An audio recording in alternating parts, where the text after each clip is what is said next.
And action!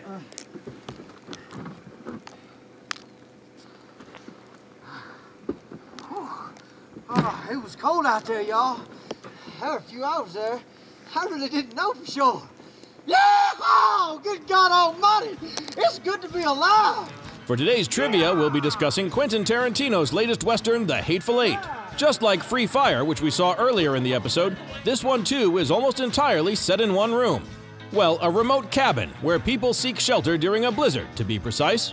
Once all the characters are safely inside, they start to get to know each other, and it turns out they can't be trusted at all. As the suspense keeps building, a lethal mystery unravels. The film starts outside, though, as three strangers find each other and travel to the cabin together.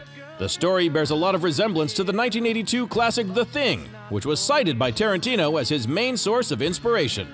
The Hateful Eight is a Western, and back in those days racism was so common people didn't know any better. When Quentin and co. unveiled the film, a number of racially motivated police shootings were in the news, causing this historical piece to also serve as a contemporary mirror. The fact that it becomes, my Western becomes more and more relevant to modern times is not a bad thing. It's actually it's a profound thing for the piece of art. However, the interesting part though is that wasn't necessarily the idea when I was writing it. It's just actually what happens from plumbing the character's depths, where maybe me just sitting down as a writer was just trying to do a cool mystery. Considering there's a blizzard going on, a lot of fellas walking around, wouldn't you say, Major? Well, seeing as I'm half of them fellas, yeah, there do seem to be a lot of them. Hopefully people, when they think about it, after they've seen it, they'll realize what they saw and start going back through parts of it and see, okay, well, this means that, and this means that, and this means that.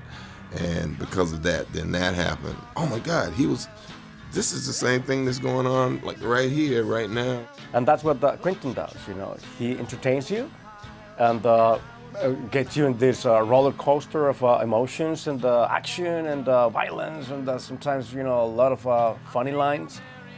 And then, boom, he gets you there.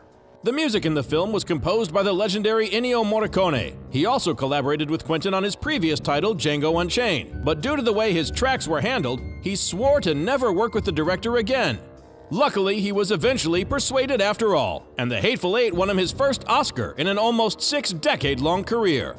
This movie was shot using Panavision lenses, like those commonly used for westerns in the 60s, resulting in very widescreen angles.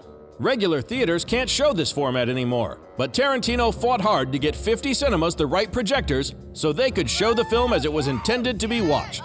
In the end, The Hateful Eight didn't live up to the financial success of the director's previous two titles, Django Unchained and Inglourious Basterds, though it still made a moderate profit. Nonetheless, it's a cool and unique picture that's expected to grow a cult following over the coming years. I sure hate to interrupt you all, but we got a cold damn blizzard hot on our ass that we're trying to beat to shelter. Yeah, I realize that. Now shut your mouth and hold them damn horses while I think. Like what you see? Subscribe to our channel for more exclusive clips.